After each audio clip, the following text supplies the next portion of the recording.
As it stands currently, American regional airlines wishing to buy a brand new jetliner have only one option, and that is to buy from Embraer. The only other regional jetliner in production is the ARJ-21, and that is made by the Chinese. The Russians also have the SSJ-100, but that has currently got problems because of sanctions, and they've had to restart production of the aircraft without any foreign parts. So that has stopped the production lines. What this means is that the American regional airliner market, which is very big, only has one option, and it is a foreign company. So, as the rule of duopoly says, that eventually there will be a competitor to compete with Embraer, because Embraer is currently a monopoly, and since the current American government is protectionist, and that is the current spirit of the times, it makes sense that the American government should use its power to create a American domestic regional jetliner. Of course, the logical answer would be they had the 717, which is basically just a DC-9, but modernized. So the 797, instead of being a direct replacement for the 737, the 797 could instead be a regional jet, and the largest models of the 797 could take away from the smaller 737. So basically an A220. The other company which could do it is Cessna. They're more of a small aircraft manufacturer, but they have expanded into the regional cargo market with the Cessna 408 Sky Conveyor.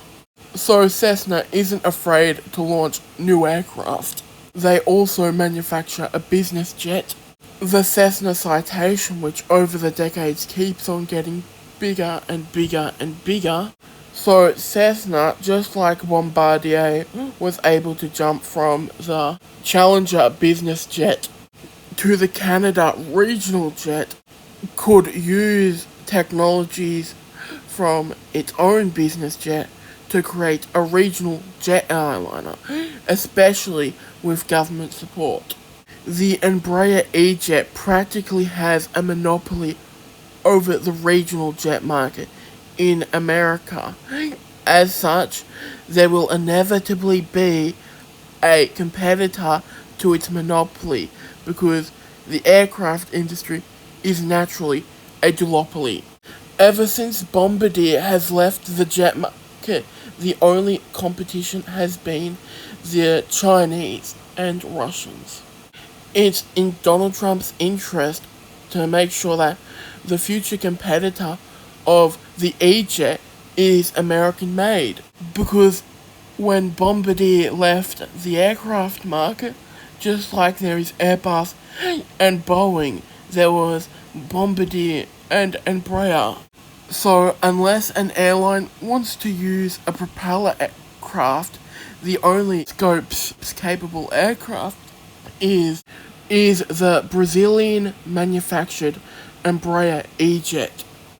The regional jet market is thousands of aircraft, and those thousands of aircraft, the only option is the Chinese, the Russians, or the Brazilians.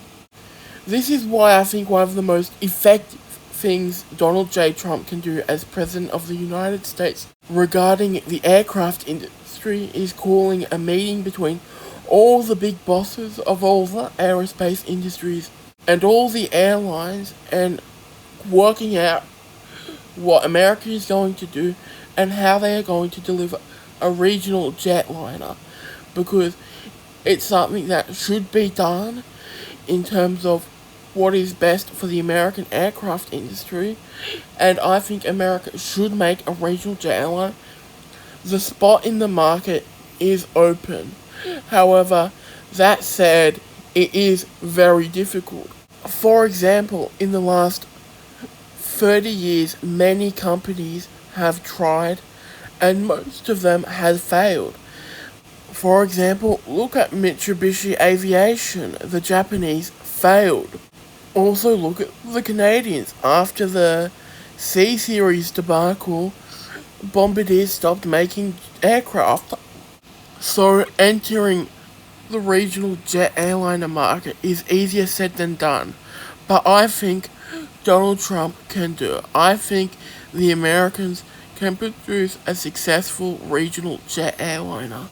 And that is all.